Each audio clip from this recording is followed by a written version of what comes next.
Page 331, Chapter 19. Soft lips brush across my temple, leaving sweet tender kisses in their wake, and part of me wants to turn and respond, but mostly I want to stay asleep. I moan and burrow into my pillow. Anastasia, wake up. Christian's voice is soft, cajoling. No, I moan. We have to leave in half an hour for dinner at my parents'. He's amused. I open my eyes reluctantly. It's dusk outside. Christian is leaning over, gazing at me intently. Come on, sleepyhead, get up. He stoops down and kisses me again. I've bought you a drink. I'll be downstairs. Don't go back to sleep or you'll be in trouble. He threatens, but his tone is mild. He kisses me briefly and exits, leaving me blinking sleep from my eyes in the cool, stark room. I'm refreshed, but suddenly nervous. Holy cow, I am meeting his folks.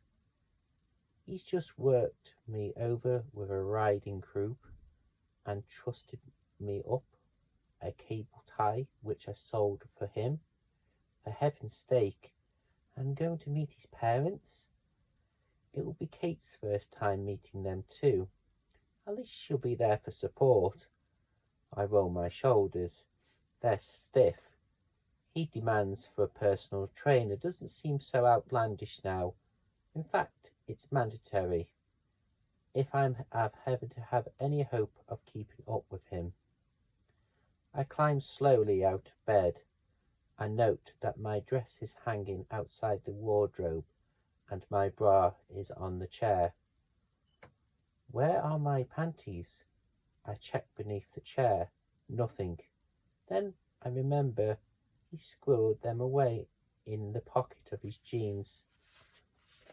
I flush at the memory. I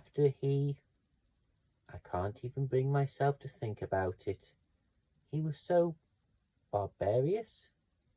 I frown. Why hasn't he given me back my panties? I steal into the bathroom, bewildered by the lack of underwear. While drying myself after my enjoyable but far too brief shower, I realise he's done this on purpose.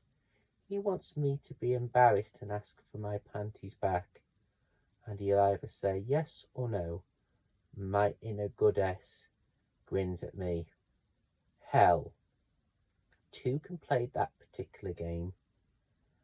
Resolving there and then not to ask for them and not to give him the satisfaction. I shall go and meet his parents. San Clutinus. Anastasia Steele. My subconscious chins me, but I don't want to listen to her. I almost hug myself with glee, because I know this will drive him crazy. Back in the bedroom, I put on my bra, slip into my dress, and climb into my shoes. I remove the braid and hastily brush out my hair. Then he glances down at the drink he's left. It's pale pink. What's this? Cranberry with sparkling water? It tastes delicious and quenches my thirst. Dashing back into the bathroom, I check myself in the mirror. Eyes bright, cheeks slightly flushed, slightly smug look because of my panty plan, and I head downstairs. 15 minutes, not bad, Anna.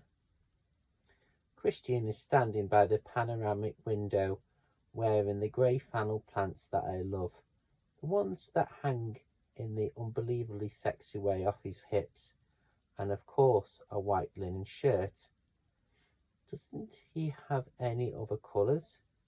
Frank Sinatra sings softly over the surround sound speakers.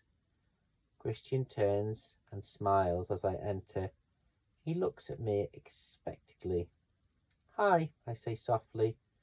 and my sphinx-like smile meets him. "Hi," he says. "How are you feeling?" His eyes are alight with amusement. "Good, thanks, you." "I feel mighty fine, Miss Steele." He's so waiting for me to say something. "Frank, I never figured you were a Sinatra fan."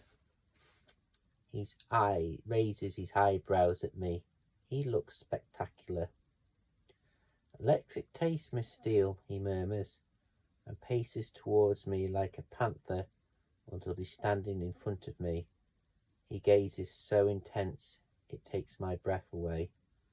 Frank starts cooing an old song, one of Ray's favourites, Witchcraft.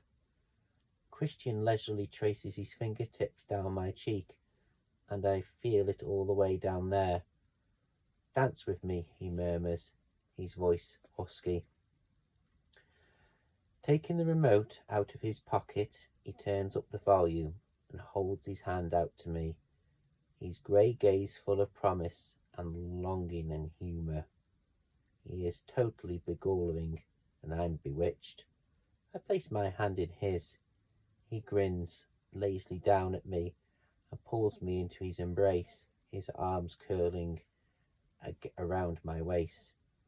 I put my free hand on his shoulder and grin up at him. Caught in his affectionate, playful mood, he sways once, then we're off. Boy, can he dance. We cover the floor from the window to the kitchen and back again, whirling and turning in time to the music, and he makes it so effortlessly for me to follow. We glide around the dining table, over the piano, and backward and forward in front of the glass wall. Seattle's twinkling outside, a dark magical mirror to our dance. I can't help my carefree laugh. He grins down at me as the songs come to a close. "There's no nicer witch than you," he murmurs, then kisses me sweetly. "Well, that's brought some colour to your cheeks, Miss Steele. Thank you for your dance. Shall we go and meet my parents?" "You're welcome, and yes, I can't wait to meet them," I answer breathlessly. "Do you have everything you need?" "Oh yes," I respond sweetly. "Are you sure?" I nod, as nonchalantly as I can manage under his intense, amused scrutiny. His face splits into a huge grin, and he shakes his head. "Okay, if that's the way you want to play it, Miss Steele." He grabs my hand, collects his jacket, which is hanging on one of the bar stools, and leads me through the foyer to the elevators.